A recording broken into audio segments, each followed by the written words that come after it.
Hello, ladies and gentlemen, and welcome back to another fantastic evening here at AMX Global Season 3. It's a great day to be back wherever you are in the world. Big thanks to you for joining us. If you're watching this live or via video, we're happy to have you on the show today. We will be starting off with a little trip around Okayama, and then we'll be iterating as we move on to our AMX 10 race a little bit later on.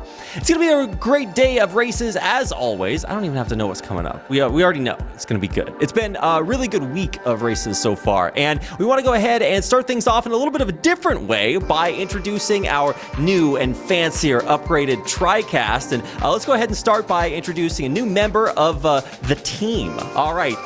Drew, Dr. Swank, why don't you go ahead and introduce yourself to the AMX family if they don't know you or haven't seen you before. Yes, my name is Drew Swank. I am a up-and-coming Twitch streamer on Twitch, obviously. And so I'm new here on the AMX Global I almost said podcast. I'm a little nervous, I'm going to be honest. I've never really done this before. I have a lot to offer you guys, though, I swear. I swear. No, it's great to have you, Drew. And of course, everybody knows Brad here. Brad, are you also a little bit nervous today? Reed, that's my secret. I'm always nervous. You're like the Incredible Hulk, but for anxiety. I gotcha. No, I'm sure we all have a lot to identify with here, whether it's me, the totally normal one here, or Drew or Brad. It's going to be a good day of races, and I can't wait to get into it. It's going to be a lot of fun. We got the practice session going on right now, and then we'll get into qualifiers, and then we'll go into our heats for the day. It's going to be a good day of races, so let's go ahead and get into it by breaking down what is going down here today. So we're going to start off with, as we always do, with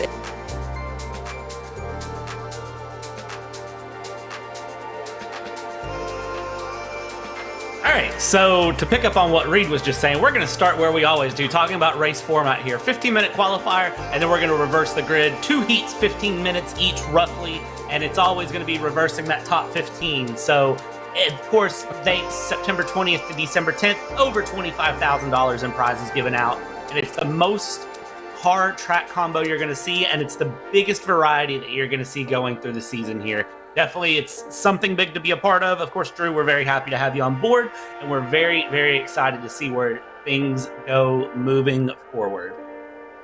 Yeah, I've actually had an opportunity to be a part of this myself, and I totally recommend it to all of my posse for sure. I mean, it's an incredible opportunity to be a part of kind of a league, like kind of part league, part not league. You can kind of like do one race. You can do the whole season. You can pick away at it.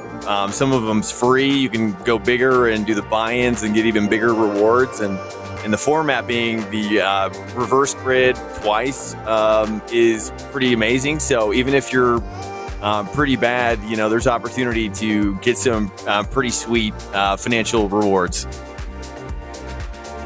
Yes, indeed. A great intro and a great save also from my wonderful co-casters. You guys are already kicking in the clutch. Thank you so much for overcoming my technical difficulties. The final moments to mention are just the extra $1 for joining the webcam during AMX Zero, the required webcam, which you can join via our Discord, which you can find at amxrace.com. And of course, we're going to pay you out $100. Our balance is over $100 every month. Race days are Wednesday, Saturday, Sunday, unless you're in Europe, and then it's Thursday, Saturday, Sunday. The end. Whew. All right. Great job, guys. I'm already loving the vibe, the camaraderie. It's here, and I'm here for it. I think we only have a couple more things to talk about before we get into the actual good stuff.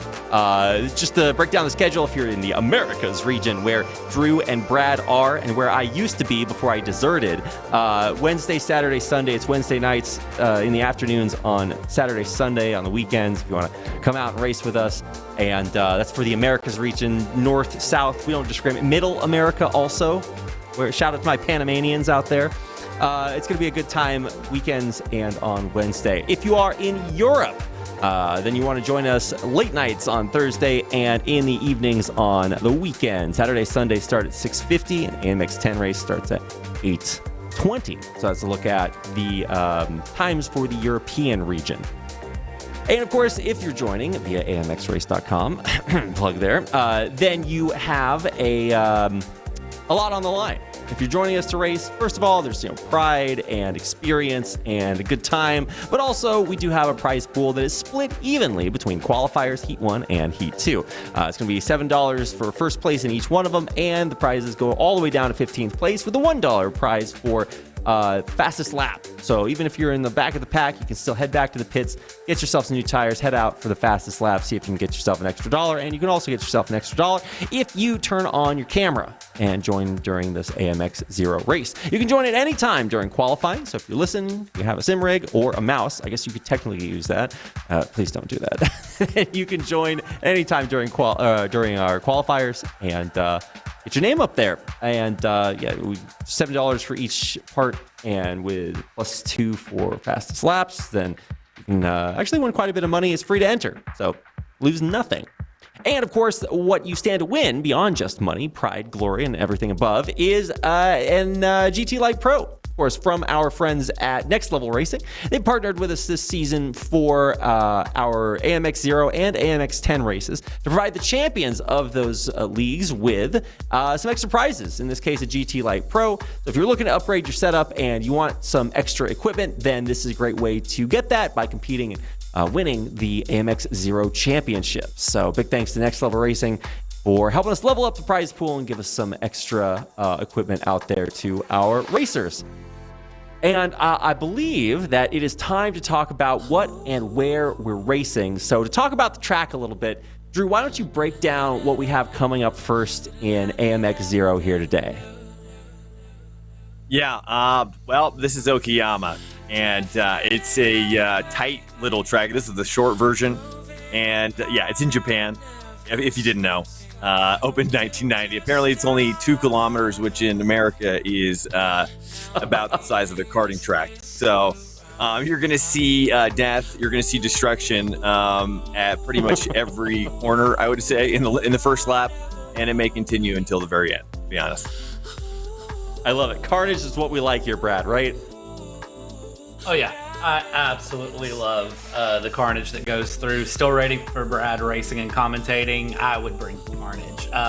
Okayama is a very, very classic iRacing track, and honestly, it's one of those tracks that I love to see through. And we have a good car pairing for it, Reed. Going through, it's a very, very good car track pair yet again here in AMX. And Reed, you want to tell us about the car? No, I actually would not. I'm going to give. I'm here to outsource. This is me practicing my management skills, Brad. Drew, would you like to tell us about the Toyota GR86? Yeah, sure. I don't really honestly race it too much. I'm more of a GT3 guy myself. Super cool guys do GT3. Obviously, didn't know if you knew that, but so the GR86. Actually, this would be a car that I would drive, that I would be pursuing in real life, and may someday, to be honest. Rear wheel drive, tiny little engine. It's like a souped up MX-5. It's pretty sweet though, because it's kind of like a light GT4. It's not a TCR car, which is a front wheel drive. So you're able to really toss the car around, generate a lot of power from the rear. So, it's a great step to move into the GT4, GT3 direction. It helps you understand about weight transfer, momentum, things like that. And you get these like fat trains where, just like an MX-5, it's anybody's ball game until the very, very end.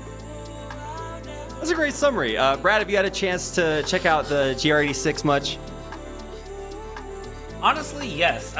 So the fun thing for me with the GR86 is that it's a good step up from the MX-5, which we see a lot of the MX-5 here in AMX. Oh, yeah. Going through in AMX Zero. But the GR86, it was a free car given by iRacing for D-licensed drivers to run. So it's a good, easy step up from the MX-5. Once you get used to the MX-5 or Miatas, depends on where you're at in the world. Once you're used to those and you step up, it's a very, very good stepping stone, because if you want to stick with that GT racing and take on Drew in GT3s, you have to step up. iRacing isn't one of those things that, drivers will go MX-5. Okay, I'm going to drive F1 cars now. You really have to work your way up the classes, up the licenses. And for me, the GR is a good step up. The GR86 by Toyota Gazoo Racing beautiful, beautiful car made here in North America, and it is just a simple step up. I've said it like 6 times now, but it gives you that sort of challenge of the D class, and you do see this both in its own dedicated series in iRacing, but you also see it in mixed series. So you see a lot of the mixed class racing, GT3, GT4, and the GR86s. It's a very unique car, and honestly, I think it's a lot of fun, and I kind of prefer it to GT3 some days. Some days I really want to push, and I just want to drive, and that's where this car finds its niche for me in iRacing. Well, when it comes to pushing and driving, I guess we're going to see a little bit of that here as we get into our qualifiers. You can see all of our cars coming out of the pits, and we do have quite a few, if I do say so myself. If I'm not mistaken, as I open the live timing link, which I believe should be accessible via our chat, if I'm not mistaken, we do have close to 30 racers today. We got a lot of names on the field, which is going to make this a pretty exciting race. Drew, what's the race that you've raced with the most racers? The race that I've raced with the most racers, in terms of like special events? Yeah, like any events. I mean, I guess it could be super casual or whatever. Or just most cars on the track that you've been in. I think what is the 6 hour plus specials have, I don't know, like 80 plus, 100 plus. I mean, something like even the Road Atlanta, 24 hour, you saw, absolute chaos 24/7. So, I mean, for me, actually, I like the traffic. A lot of the higher end drivers, I think, excel in traffic. They're always prepared for traffic. They're going to use traffic to their advantage with the draft. So actually, the more draft, the better, in my opinion, especially for, a P1 through 5 situation. Obviously the bottom top 10 guys are going to be looking for dive opportunities and taking advantage of the bottom back markers for their own nefarious purposes. Nefarious purposes. Yeah, there are at times some nefarious purposes here. We've had some sternly worded conversations with our drivers about defensive driving, especially because we do like the reverse grid thing. That can turn things a little bit upside down, cars included there. So, Brad, how about you? Have you ever raced in one of these like monster races with hundreds of cars everywhere?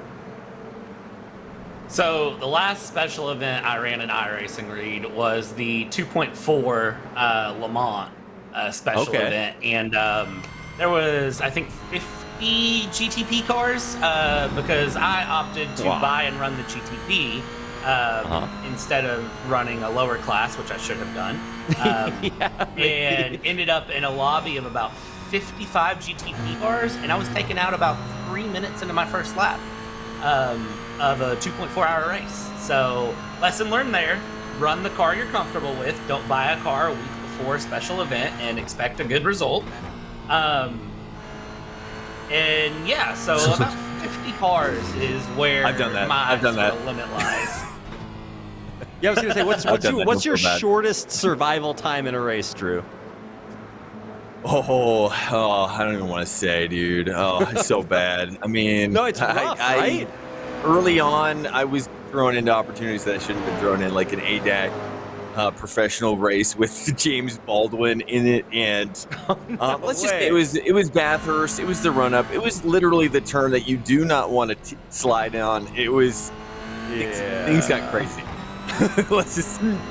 No, I mean, that's crazy, right? And for maybe some of this is a free race to enter, so anybody out there can join this race. We do have some really, really talented racers out here, but if you're new, you can just jump on in here, and it's going to be a little bit of a challenge. But there's something to race for at the top and the bottom, right? We do reverse grids, so if you want to climb to that 15 spot, you're going to get flipped up into the top. That could be a goal to race for. You pay out to the top 15, so if you want to climb up even towards those lower spots, you can get in the money. So if you're coming into a brand new race, if you're new to iRacing, you start trying to get your rookie license and work your way through the up the iRating standings, then it can be a little bit rough when you find out that you can't just do hot laps, right? You have to race against other actual people, and some of them might not play super nice. So yeah, I think maybe this is your experience, Drew, but you also sort of learn a little bit of defensive driving pretty quickly. Well, I think honestly, I think that the as I've learned, the better and better you get, the higher up you go, the faster drivers you race, and especially the ones who are behind you, it really pays to not freak out, to stay on the race line as much as possible. If someone wants to dive, then it's unfortunate, really, because they're going to take away so much time, and then you could lose the draft. And so the drivers have to decide where and when they can make these passes. Yeah. And you really hope that the guy is going to work with you, because that's really your only chance if you want to make some big money. Brad, are you a diver? There's a famous Yes, line. I totally am. Says, There's a yes coming. There's a yes coming already. Okay, what's the line, Brad? if you no longer go for a gap that exists, you're no longer a racing driver. However, I will say there needs to be some brains behind that deep inside dive that you go for. If you have it, you need to make it stick. I'm usually in the more respectful, give racing room and don't take yourself and take someone else out category. However, if it's last lap, I've been known to make a little bit of a dive up the inside. My first ever win in iRacing was modifieds running around Boston Speedway because ovals tend to be sort of where I make my home. And I did a turn 3 dive up the inside, a little bit of a bump and run. But hey, last corner of a 50-lap race, I'm just saying I'm going for it. But typically my mantra is give respectful room and don't do a boneheaded move. How's that for a mantra, Drew? Yeah, I'd say that's fair. I mean, it depends, right? I'm thinking to myself, okay, Senna said that when he was in F1. He did drive cars like these cars. Actually, he has a history of driving these cars. I'm not sure. I was thinking to myself, did he say that when he was driving cars like this? I'm not so sure. I know there's, hey, if you're working through the pack, you've got to keep momentum. You can't stop. And so, yeah, in terms of that, yes. But I don't know, man. I've watched a lot of these top real life in IMSA, in SCCA or NASA, MX5 and GR86 in real life. And, it just really comes down to that last lap. If you're a smart driver, you're in the top 5, top 6, top 8, and you have an opportunity to get a P1 situation up until the very last corner. And I've seen it time and time again. No, that's a great point. We've actually recently been having a bunch of bangers that go down to the wire. You get them at the line, and it's super exciting to watch. And the way you get to those situations is if you don't burn your whole race at the very beginning, going for lap 1, turn 1, trying to win the race right there. It's a long race. I mean, the heats are only 15 minutes here, but even still, asking for that much patience can be a little bit of a tall order here. As just to kind of check in on the actual qualifying here before we get back to our discussion. The times being set here are actually pretty comparable. Fastest lap, I believe, we're looking at 58s, and actually Elizeo is coming dangerously close to that. Kieran Harrison, one of our pro racers, getting way up there. And actually, if I'm not mistaken, we have no pro license. I actually thought Kieran had a pro license from his Hyundai win, but it's all A's with some C's and B's in there, but still very respectful. You look at Kieran Harrison, he's got 8K iRacing, so this guy's not bad. Fair to say? Yes, Reed, that's fair to say. Oh. Great job, guys. Yes, absolutely. I was just looking over the list, actually. There's a number of guys that I actually race with almost on a daily basis here. Oh, no way. Harrison, yeah, for sure. Harrison is one of those guys that I do see from time to time. And at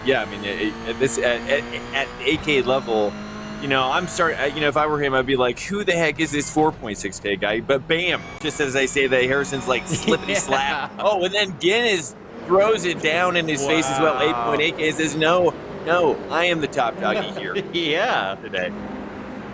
That's crazy. Brad, have you ever raced with any of our AMX Zero racers?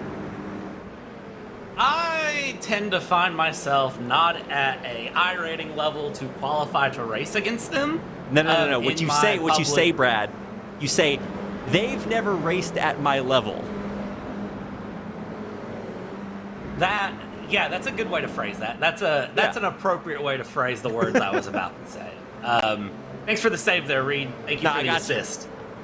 Anytime, Brad.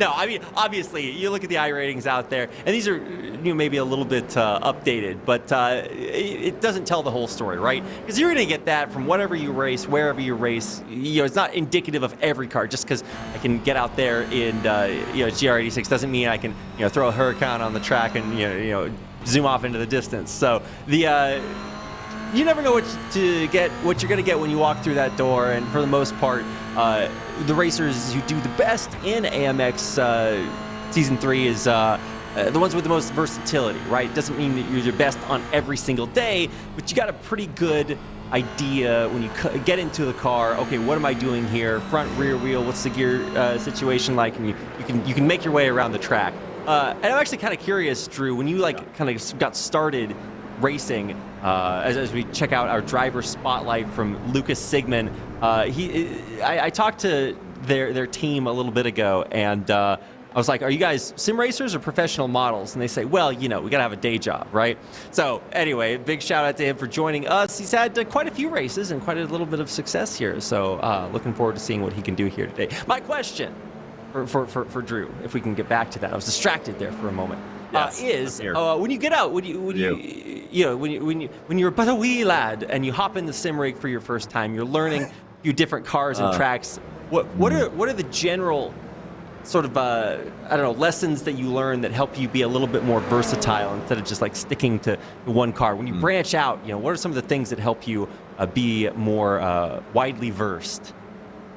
Oh yeah. I would say don't panic. That's my first. Okay. My first step in the process. Panicking can be a real problem, especially if you're trying to get on pace too quickly. So, relax. Honestly, though, I really do treat it like real life. Unfortunately, I haven't had an opportunity to race these kind of cars in real life yet. But I've done a lot of karting in California. And, it's just, the process of real life is a little different than sim racing. So I try to bring that into my process. Oh, another driver spotlight. Oh, here's Kieran Harrison, team Sim RC. What is it? Sim Race City?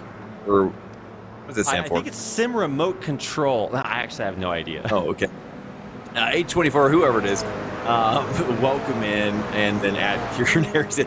Yeah, so he's a pretty amazing driver. I mean, like we were kind of talking about, which is, when you get to this level and you're approaching learning tracks, you want to break down what the car is good at, strengths, weaknesses. In these cars, when you're braking, you get a lot, as you can see right there, and that you get a lot of that weight transfer, a lot of the body roll, and so you can really kind of push and pull the physics of the car in a corner as well. If you tweak the brakes.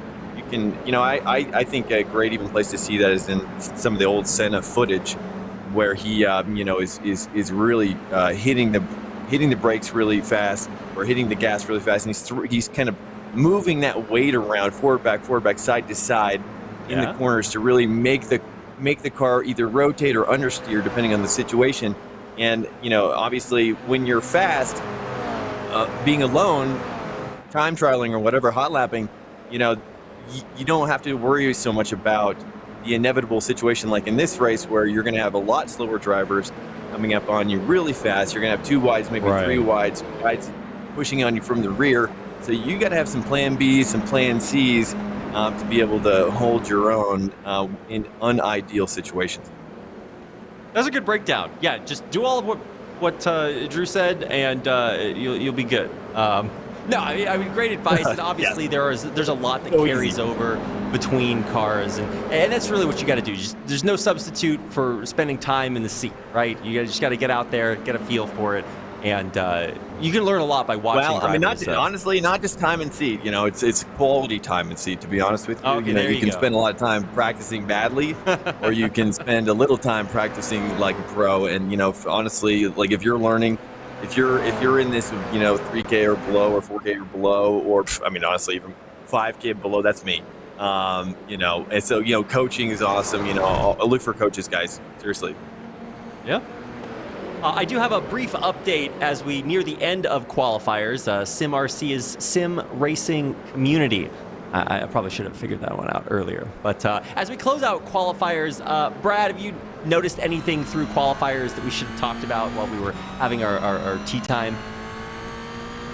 Biggest thing that I've been keeping my eyes on, Reed, is just how close the times are. We talk a lot about, iRating and licenses and, everything, but the raw versatility of the drivers, as we see big saves from Rago there, Facundo Rago holding onto it very hard at the end of qualifying. But as the checkered flag is flown from Barney, the iRacing flagman there, it's how close those gaps are. I mean, when you sit down and you look at it, and hopefully we'll get a leaderboard up here in just a second. There we go. Look at this. Top 18 separated by 0.6 of a second. What is that? I mean, I'm just saying that's pretty impressive. So even though Kieran Harrison with a 59.0 throws in the fastest time, 2/100ths of a second, Gudnaz right behind, 9/100ths of a second, Elise is right behind. I mean, it's very, very close all the way through the field. And there's not a defined gap that I can tell you. There's not a driver that I'm going to say, you should really watch out for Harrison. I think Harrison's going to fight his way through. Everybody has very, very, very good pace all the way through this field, Reed. And I think at this point, it's going to be a matter of which driver has that little bit of luck to make it through the first lap unscathed. Well, I tell you, I'll hop in here real quick, which is Facundo Rago, Fabio Zamperlini. Those guys are really fast in the race, and just because they're starting in the mid-pack there, or the top 10, do not count them out. They will be in the top 5, I guarantee it. Yeah, absolutely. This is the way that we're going to line up the grid, starting from our top row, which is Petronev Oliveira. Flipped him up there from that 15th, 14th spot. Connor Healy, a guy that spends a lot of time around that cutoff point, is also going to be a big winner up to the second spot or second row of the grid with Pedro Mora. And you can read the rest of the grid as we roll through about 20, 25, 30 racers out here today. We really do have quite the run of field. 21. Okay, I was a little high there. But yeah, no, it's a great way to start the race out. It is going to be a lot of fun. So I'm going to turn things over to Drew and Brad to break down the race, and I'll see you guys a little bit during halftime. So take it away, guys. Hey, Drew, hello. Yes. Okay. Okay. Get out of here, Brad. Reed. Okay, Brad is going to start, and then we're going to go from there. How about that, guys? We're taking over from We'll make it work. Yep. Here we go, guys. It's green flag racing already for AMX Zero, and Drew, at this point, I think the big key is survive turn 1, and as we can see, Jackson Rasenjay, our current AMX Zero leader, not surviving turn 1 very well, falling back very, very far. His Texaco teammates are up in the front edge of the field, but it's going to be very, very competitive racing as the drivers kind of snake their way through this first lap here, go through Piper Corner. They're going down the back straight. The short stretch here, these 15 laps are going to go very, very quick. 3 wide as we dive in there with Belzini, Rago, Liziu, all kind of making their mix there. The inverted grid, putting, of course, our pole setter back in the back. He's already working his way up to 10. Drew, these are the essential points for this race. I'm going to say that a lot, that there's critical points in this race, but I really think surviving this first lap, which has went very, very quickly, is very important.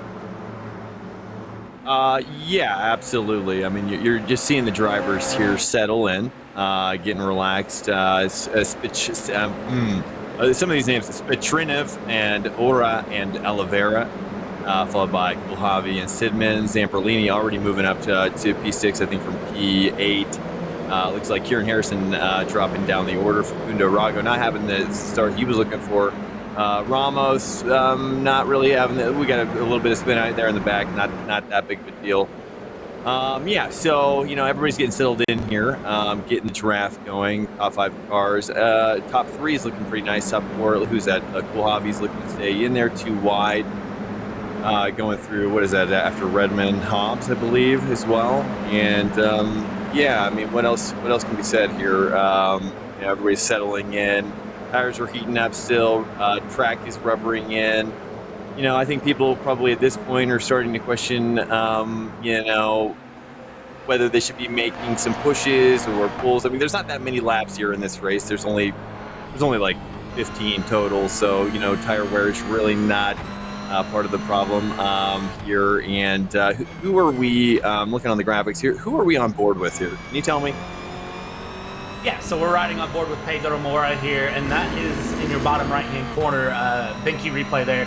Elysiu's spin there. It looks like you got a little bit of help from behind. I'm not sure who that was, but a little bit of help from behind there on Elysiu. That's going to knock him back the grid a bit. It's the 3 Tony Kanaan drivers that we find in the lead right now. Spetrenev, Mora, and Oliveira leading their way through with Gaston Kohlhavi there in P4. So I'm curious, Drew, if you're running in this race and you've got your teammates 1, 2, 3, even though it is a short race like we've talked about, but the grid inverts at the end of this, and we pay for every P1. You think the teammates are going to play it nice here as we go through, starting on lap 3, or you think we're going to see a little bit of push around, go through the teammates as we see a dive up the inside from Kohlhavi? You know, I don't know. I always question whether the teammate thing is even a factor.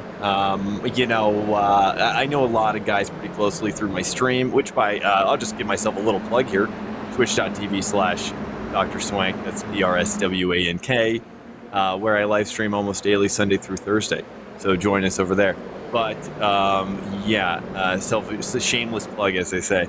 What was it say? Oh man, shoot. Yeah, I've lost my train of thought. What was the question? Teammate game. Do you expect to see a teammate game right here? Yes, that's right. So, yes. So, you know, I've raced with a lot of guys pretty closely, and, you know, when you're this competitive and when there's money on the line, you know, I think that there is a gentleman's agreement to a certain point with, you know, as you get closer to that checkered flag, there's going to be a little extra spice in the mix. You know what I mean? I don't think anybody's going to,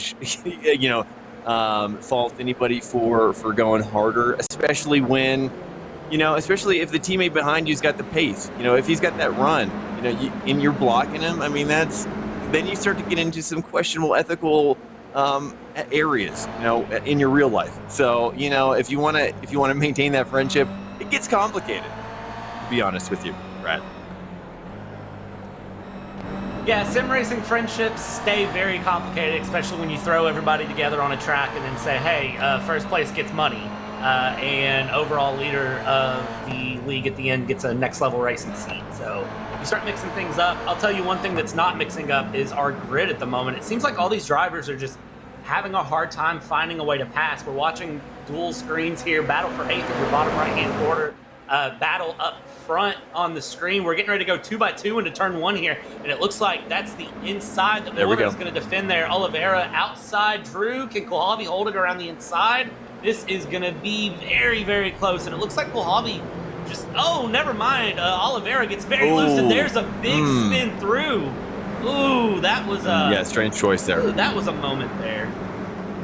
Yeah, that looked like a brake check, perhaps not intentional per se, but from the guy who was on the outside of the 2 wide. He was letting Amora through, or Mojave, and so it looked like the guy behind was not expecting that, and so unfortunately, yeah, I mean, he should have thought. I mean, really, when you see stuff like that, it's like the driver should have probably thought about that before going into a corner that's known for killing people. And, it's like, if giving that position, or like giving, the driver on the inside maybe a half car length, breaking up a little half car length, then do a little bit, allow him to do the slide job on you. That way the driver behind, you can slot in. That makes sense. It does, yeah. Replay in the bottom right, and it is very similar to what you said. Somebody on the brakes there, and then Sigmund just spins through. We can see here Gunez, Gaspar battling very, very competitively. Gaspar dropping down. E6, Harrison's going to try to slot up the inside there in that beautiful, beautiful green GR86 there, and it looks like he's not able to go through Harrison, and that was a big loose moment there from Healy in the background. Even though we keep our eyes forward here, Gaspar, again, great defense there against Harrison. Still defending it through, checking back in on our leaders as that battle rages on in the back. And Pedro Mora, 0.6 of a second the gap to Spetrenev, but really, Drew, I don't think 0.6, half a second is that far of a gap there, as Kohlhavi is getting himself in the mix there for the lead. 0.2 of a second slipstream in these GR86s. We are going to see it play a bit here, and do you think Kohlhavi can make another turn 1 dive? 100%. He seems to have the base, although he's going in a little bit he's been pushing, I think, for a couple laps now, so you're going to see his tires overheating. You might already be seeing a little bit of that right now, actually, as Oliveira is now realizing maybe what his opportunities are.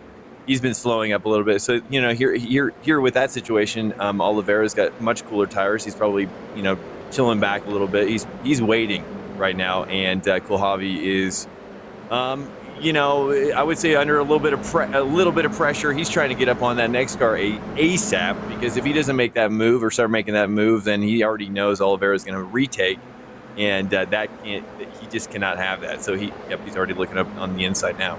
So I mean, you're going to be seeing here probably through Redmond, that S's. He's probably going to make his move now. He's probably going to fake inside, do a little punt. You more as refraining from making that defensive move, trying to stay up on the rubbered line. And here, we'll probably make a little bit of a chink here, maybe. It depends on how aggressive he is. But, the tire temperature is going to be a little high. But it seems like, Petrinev is looking so relaxed. He doesn't seem to be affected by Mora right now. But, it does look like they're kind of clumping together. And then P5 is looking like he's getting into the mix as well. And then followed by the top 10 train as well. So, yeah, Brad, it's looking like Petrinev is anything but sealing this deal for P1. But, it depends on the corner. And it depends on how Mora and Kohlhavi are playing together nicely. I think, honestly, if I was Kohlhavi, I would probably, given the opportunity, might just really relax for the next, what you got, 6 laps left, 5 laps essentially. These cars aren't giving you this track is tiny. He's looking up the inside right now. He knows there's not much there, and he's trying to rotate off of that curve, getting that differential involved with the rotation. But that's only going to heat up those outside lefts even more, and you're gonna have less of a capability to attack when it's important. So, but you see in the back there, Brad. I don't know if you want to call that. Yeah, it looks like something happened there. We were watching the battle for 6 in the bottom right, and it looks like Harrison spinning out and dropping back. I kind of missed exactly what caused him to spin, so that'll be something I'll want to see a replay on, if possible, because that was a very different sort of look there as we watch still. Pedro Mora, again, great defense here against Kohlhavi, and you can see, there's a bump in the rear bumper, and that's going to bring Mora and Kohlhavi around. Oh, no. You can see that takes both of them out. They spin back into the racing line. Oh, very lucky to not take out more of the field. That's been such a good battle all the way through. Unfortunate. But now that's going to mix things up. Very unfortunate. And Drew, kind of, what was that? I would say impatience. That turn is, at the best of times, not really designed for a too wide situation, really. So, getting up on the inside when you're maxed out, especially in these kind of cars where once you're fully loaded, once you're in the corner, like, you're not able to maneuver whatsoever. So, the vortex of danger is real on that corner, and it happens pretty much anytime anybody tries to pass. Oh, there's a Harrison crash in the background there, just looping it. It's hard to tell from that perspective whether somebody tapped him or not. But yeah, so Spechernov looks like he's definitely pulling away at this point because of that impatience that those two drivers had. I'm forgetting the name, but Oliveira is now firmly P3, and Guinness is definitely firmly P2. I think these positions are probably pretty well firm, but we've got a battle for what looks like, it's hard to tell. I'm not seeing the highlight of the driver names from this perspective. Can you help me with that, Brett? Yeah, so if you're ever wondering what driver we're watching, and this is a tip for all of you at home as well, you can look to the left there on the leaderboard. You see the little red mark beside the number? That's typically going to be the driver that we're following. Right now we're watching Oliveira here, who is going through, chasing down P3. That gap in the lead is already starting to close down a bit, Drew, and this is going to be where I think things get interesting, because the thing all of these drivers have to remember is we're pushing real hard, we're being real competitive early on, right? And we're going through, it's the end of heat 1, few laps left to go, we've got to send it through, we need to, earn our money, get on the leaderboard, all that fun stuff. We still have another heat after this. We've got 15 more laps. We invert the top 15 yet again.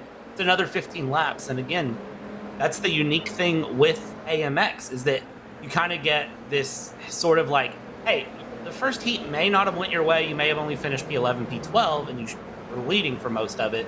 But hey, you're going to see things go through and get through. And we're going to get a big cute replay coming up here. This is going to be that incident there with turn 1. That is going to be Mojave and Pedro Mora. And you can see there, it's just a bit of the front bumper to the back bumper. And then the cars just get hooked together, get sent back into the racing line. Drew, kind of give me your breakdown on that incident there as we're hitting the closing stages of this race. Yeah, I mean, I would have not chosen that corner to make the pass. There's far better corners. In fact, the corner you chose on the previous pass was the far better corner to choose. The 2 wide there, I think it was Redman. Yeah, it's just it just looks like impatience. Had he waited a little bit, obviously he's probably thinking to himself, okay, I got to take an opportunity to get back up into a P1 situation, but you gotta take it when but also you gotta balance your perspective, man. I mean, he was in a P3 situation and he just gave it up, trying to go for a little bit more, and now sadly, but he'll probably be in if he's in that top 15 at the very end, he'll be at the P1 at the start. So, but yeah, so that's how. And then there's the Heat 1, and then there's the Heat 2, and then is there a final after that as well? And then a few of my chatters, in addition, were asking about strength of field, and based on kind of what I saw, I would say that the current strength of field is probably around 4 to 5K. Yeah, strength of field is varying. Looks like our lowest I rating is around 1900. Highest I rating is, of course, just under 9,000 there. As we go on to lap 14, Gunez has gotten his way up into the lead here. Spetronev settled in P2, and I think Oliveira is probably going to look for a pass here very soon as we've started our final lap now, Drew. This is going to be that make or break point. But again, it's another 15-minute heat after this, and then that's the end of AMX Zero for today. So it really is, at this point, I still think we're going to see a little bit of conservation here from the Tony Kanaan boys in P2 and P3, and we're watching that battle for P6. Of course, our AMX Zero leader, Jackson Rasenjay, currently in 7th place, trying to find a couple more points to secure his lead. If you are checking the leaderboard out on amxrace.com, it is not up to date at the moment. It is missing last race's results, but from what I saw on the leaderboard, kind of prepping for the race today, Jackson Rasenjay with a very, very big lead here in AMX Zero, trying to earn those awards. But as quick as I can get through those couple comments, we come around the final corner here, and Corentin Gunez will bring it across the line there. The flashes of the headlights for happiness, and that is how Heat 1 ends up. It's Gunez, Spetronev, Oliveira, Gaspar, Belzidi, and Rago. You can read the rest of the list as they come through. It looks like, for the most part, after we get outside of the top 8, things opened up quite a bit, but I still think Ramos and Godoy might be trying to have a pass here near the end. Nico Godoy, I wonder if he is wearing any hats or anything today for us to watch. Be pretty cool to see there. P16, he's just outside of the invert, though, which is unfortunate for him. Godoy is a pretty amazing driver, I must say. I've used his setups on, I believe it's Major's Garage, incredible setup maker, I believe. Or is that Federico? Is that the same person? Now I'm not so sure, actually. Yes, there's your top Heat 1 results, Quarantine. Somehow, honestly, I missed the overtake there, but he secured the P1, followed by Spetronev and Oliveira and Gaspar, followed by Belzidi and Facundo Rago, my friend, and Resendi and Mojave, Sigmund, and rounding off the top 10. Oh, Kieran Harrison. This is going to be interesting because you're going to see a very mixed up top 15 situation in this next race, followed by people who are very fast outside of the top 15. So you're basically like pausing that last race and starting a new endurance race where the back markers are mixed in. Yeah, and that's where, again, that's the uniqueness of AMX Global here, is seeing things go through as all the drivers get set up here, and it's a standing start straight into Heat 2. And, Drew, I can't say it better myself. You kind of just freeze Heat 1 and then invert the top 15 and send it through. And this is going to be where I think we see some big battles here as we go into turn 1. Look at that, Diego Villarreal against Elisiu, outside to inside. Elisiu trying to hold on there, 3 wide in the background behind as well. Jackson Rasinje splitting 3 wide there into the right-hander. Jackson Rasinje is spun, and there we go. There's some carnage for you into turn 2 and out of first corner. And that takes out several drivers. There's more wrecking. That's more of our Tony Kanaan boys who have spun out. Front of the grid, everyone's still going for the most part there, but the Tony Kanaan guys having a terrible start to Heat 2, dropping back very hard. Now we're going to see everyone go through Oliveira there into P13 at the moment, trying to hold on, but back half of the grid is just gone now. I mean, that's a pretty significant amount of the grid that was spun there, Drew, early on. I don't know if you saw what started that or saw anything I've been else in to one add of those. on. Yeah, I've been in a few of those. I mean, yeah, basically, when you've got the slower drivers mixed in with the faster drivers trying to take their corners the way they want to, it gets a little tricky. But the faster drivers are going to hold back and know that they aren't going to get the opportunities that they were looking for when they're in those situations, and letting the race come to them over the time. And you actually see a little bit of that with Godoy. He's now top 10, and Ora is P9. And it's like rounding out a top 5, and we're on board with Harrison in P3. Zamperlini leading the pack in P1. Hot on his tail is Alizu. Apologize. And P5 and P4, Ramos and Kulhavi. Look at the bottom right of your screen there as we watch Harrison on screen. That is that lap 1 crash, and you can see just multiple drivers taken out there in the mix. I mean, it's enough drivers that it's hard for me to name. I can try to go through and name them if people really want, but I'm just going to let the screen do the talking, because you see a car go sideways, a car into another car, everybody just kind of spins, and it just chains from there. That you're looking at, that's the number 5 of Ragos. Comes back on the racing line, takes out another driver, takes out the number 23 of Oliveira. Oliveira's through. It's a teammate, comes around. There's another hit there, and that is, again, it's just do that spin early on. You go onto the racing line, and then it can just be a very, very unfortunate event there. Drew, as we watch Zamperlini and Alizio battling, fabulous Fabio Zamperlini in the lead. That's something that I feel like we need to say more of here, as Fabulous Fabio is going to try to put on a defensive masterclass. Yeah, Fabio is a strong driver. He's a very aggressive driver. He defends pretty tough, but you're going to see an opportunity whether he defends right now. He's not going. Is he going to defend? Is there a dive? There has to be a dive. Oh no, both drivers are chilling right now. I am actually shocked because there was an opportunity there, but then something happened there, it looked like, because then there was a huge gap building all of a sudden with Alizio. I'm not really sure. Oh, and then up inside now. What is happening? And then it looks like Harrison's getting up in the mix now. I don't know what really happened now. All 4 drivers going ham on each other up here, and yeah. So let's see. We're on board now with Zamperlini. He's too wide. Going into a very tough corner to be on the outside. I would let him go, let the guy go on the inside, and get the run out. Yeah, that's what you want to do right there. You should focus on the draft. He's not letting him take that outside, though. He's going to pay ultimately, Zamperlini pays the price there, because then the run out of your draft partner is slowing down onto the straight. So now behind Zamperlini, unfortunately, he's got Kulhavi right on his 6, because he's could have been just maybe a little bit more patient in that situation, to be honest with you.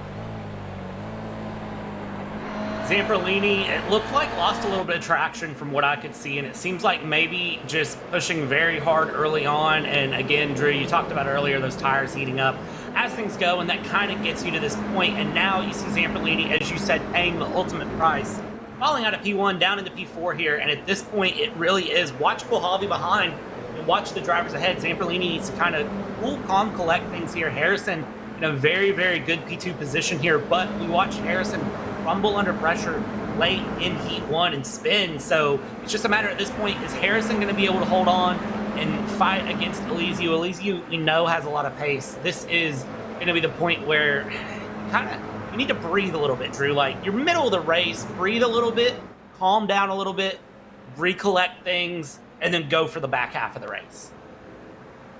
Well, Harrison is a super fast driver. There's no doubt that he will be catching him. You can already see actually the difference between the lines. Harrison was, even just on that one corner, was was much tighter to the apex. Even there, you see it again. So you're actually seeing Harrison gaining tenths after tenths, and straight line even in this section way better. You see it just a little bit toward the left in the central part of that.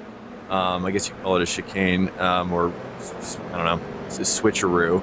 But yeah, so Harrison's already up. I mean, he's still on the draft. But the question I think is whether Ramos can hang with Harrison as the gap is really building from Ramos to Harrison, because once Ramos drops out of that draft, then Kulhavi is going to be right up on the 6, and Ramos, but yeah. So Harrison, I would say based on what I'm seeing, Harrison is with the remaining of 9 laps. If I was Elizu, or I cannot say this name, I would be like, okay, my only chance at this point is to defend for my life, or just come to terms with my future destiny, which is possibly P3. Given that's really what you're looking at, really, because Ramos is going to be next up on your 6 right after this pass, followed by Kulhavi if you don't play your cards right. So yes, So if Elizu wants to be on the podium, if I were him, I would probably try, like just as he's doing, kind of park it a little bit in the apex, get Ramos involved, try to get Ramos to be applying some of the pressure onto Harrison, relieve the pressure onto you, and then hopefully you can, cool those tires back down a little bit. Yeah, watching this battle up front, but also that battle in the bottom right as we see Fabio Zamperlini spinning again. Traction has not been his friend in this GR86. Fabio dropped down to 7th, and now he's just going to drop back even farther. Fabio not having a good heat too, but you brought up a good point there. Up on the inside, Harrison. Spin through inside Harrison. There we go. As I was going to say, you bring up a good point. How hard can you defend this? Elizu putting all of his racecraft in there, defends it up the outside switch back to the inside here in the switcheroo, as you call it. And as we go through, still side by side, Harrison and Elizu. Ramos now Ramos in the mix. Look at that. up on Ramos the inside. getting swirly. Ooh, can hold on to this. I mean, if I were Ramos, I'm thinking to myself, how do I keep these guys fighting for as long as possible? Because their tires are just overheating the more and more they fight. It looks like Elizu now, he got that position. That's smart. So he's now able to at least get back on the track. Elizu slots back into P2 here behind Harrison. Harrison put a very, very strong battle, but now watch as the front 4 are going to continue to battle through. Gaston Kulhavi can smell the blood in the water. He's going to start slowly reeling in as these front 3 keep battling. All Kulhavi has to do is just keep up consistent laps, and as we hit lap 9 of 15 here, that is going to set up Kulhavi for possibly a mix as well. Bottom right corner of your screen there, a Zamperlini spin. It looked like a little bit of netcode maybe catching him off guard there. Zamperlini, unfortunately, losing out big time there. He's now down into P18, and that, at this point, unless something drastic happens, could be Zamperlini's heat over, and the battle for the top 3 is anything but over here, Drew. Yeah, absolutely. I mean, well, let's see here. We got about 5 laps left. Elizu is not going to be really competing for the first position. If I were in his mind, he's thinking, how do I hang on to every bit of this draft to save me from Ramos, who will be diving on me within the next couple turns. Now the question is do I defend him? How hard do I defend him? And I would, if I were to make a speculation, I would say Elizu is going to be top 53 if he's smart, if he plays his cards right here. If he defends too hard, he get himself in a situation where Ramos is going to start to get a little impatient, because he's got to stay up with Harrison as well if he wants a chance at least making Harrison feel any sort of pressure at this point. Absolutely. As these front 3 battle, we're also watching the battle for P7 in the bottom right. That is going to be Sigmund there in P7 that we're watching defend there against Nico Godoy in P8. Very, very good battle that we're seeing there from those drivers. Nico Godoy he always has my favorite liveries every time, but you can see just the defensive masterclass that Nico Godoy is putting forward there, doing very, very good to try to move around. Again, back on the main straight here, these laps go so fast. Harrison, Elizu, Ramos draft through, and Ramos losing a little bit of a gap there to Elizu as we run through into first corner. but Harrison doing well to stay very consistent. Those lap times very, very close together as we watch the lap times for the top 3 come in the top 4. And there we go. Again, the battle for P7. Watch that bottom right corner. There's plenty of action all across the track, so much that we can't keep up with all of it all the time. But that battle there, that number 9 of Nico Godoy coming around, and it looks like he is just, I mean, I don't know how wide GR86 is, but it's starting to look a bit wider than I expected. If Nico Godoy is any indication here, as we see a dive up the inside now. No, Julio is not able to make it happen, but Nico Godoy putting on a defensive masterclass. And I think Elizeu, if he's watching the stream at the same time, might just be taking a couple notes as we go down the main stretch here. Starting lap 12 of 15, Drew. Things are moving fast here. We're about to end AMX Zero today.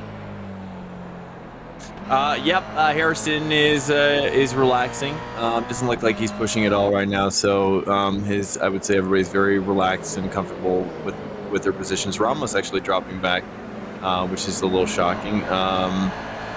In the bottom right, you see Nico Godoy is sort of defending a little bit. There's a little bit of a loose, the drafting's pretty loose at this point. So, really the most exciting part is whether or not P2 can apply some pressure here into Harrison. It looks like Harrison is maybe starting to feel that pressure actually a little bit. I'm shocked to see. Just a little bit. Looks like, we're seeing an actual, pretty solid run here from, by the way, how am I saying his name? Elizeu or Elizeu? Elizeu.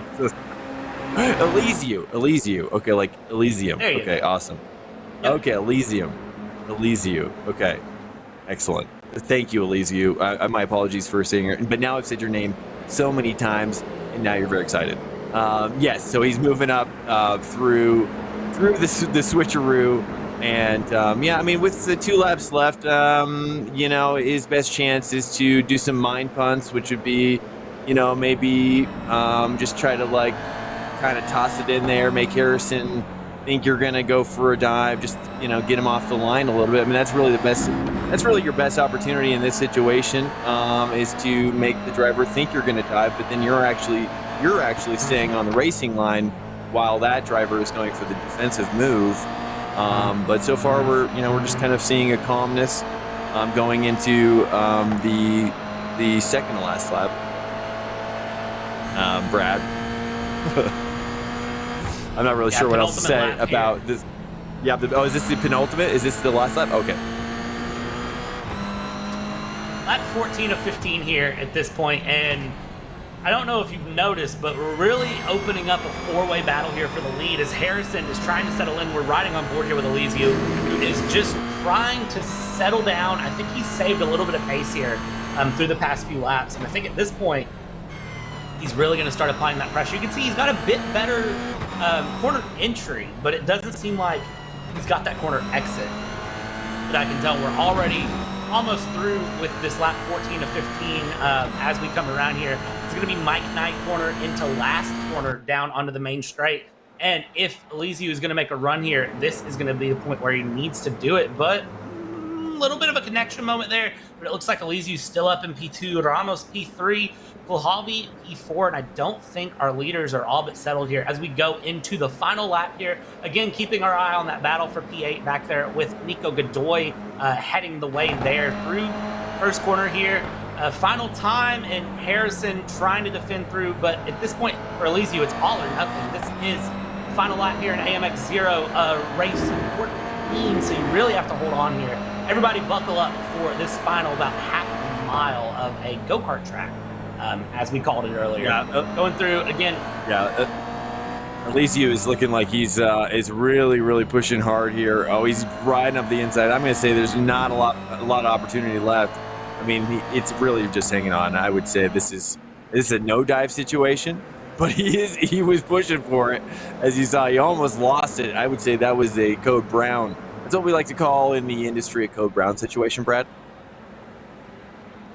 Code brown for Elizeu brings in victory in Heat 2 for Harrison. Very, very good run. But look at this battle for P8. This has been what I've been keeping my eyes on too as we watch that battle for the lead. Because look at this, Gloy, Healy, Okano. This is where the battle is my fellow countrymen representing as we run through Galoy P9, Healy P10, and Okano brings it around, maybe for P11 if he can hold on to it across the line, and there it is. Galoy, Healy, Okano, Spetronev, Oliveira, Villarreal, Gunez rounding out the top 15, and Drew, I think that is what we call some competitive Troiano there had a moment at the end. Jackson Rasinje is trying to see how well a GR86 can drift. Drew, do you have experience with that? Actually pretty good.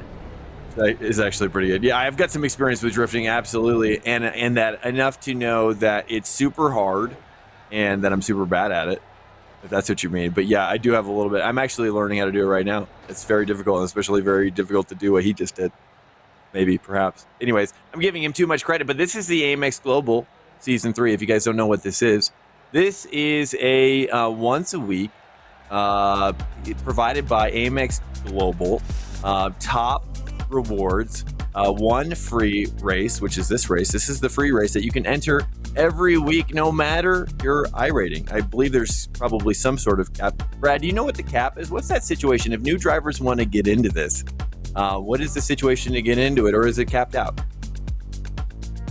For AMX Zero, no minimum, no cap. If you are in AMX 10, it is a minimum of 2,000. Kieran Harrison, a driver with 8,000 iRating, brings it in to win. Elysiu brings it in through P2, Ramos P3, Kohalbi P4, and you can read the rest of the leaderboard down, because that was as our chat is saying, what a race, what a battle. Very, very competitive all the way through. And Drew, that is that's a taste into race 14 of AMX Zero, and I think next we're gonna have AMX 10 coming through.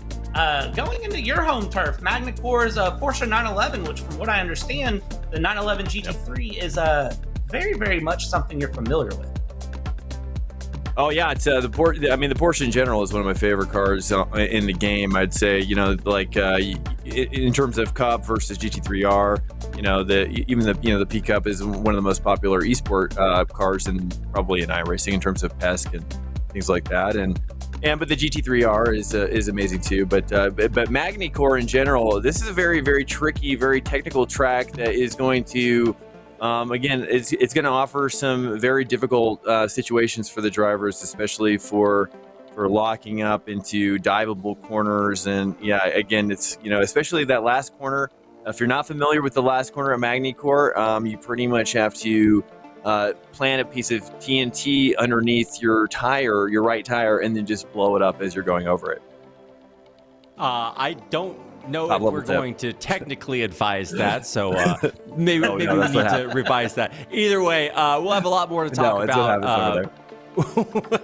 Okay, we'll have a lot more to talk about that race coming up in our AMX 10 race tonight. And of course, if you want to find more information about AMX Global League Season 3, you can do that on amxrace.com. Big thanks to Drew and Brad for covering our first race. Of course, we'll all be back here for that AMX 10 race coming up here in just a little bit. In the meantime, while we take a quick break, we want to make sure to tell you guys to check out all the social media out there. We've got it all linked right down below the stream. It's AMX Global on Instagram, or AMX Global on Instagram, and then also on Twitter.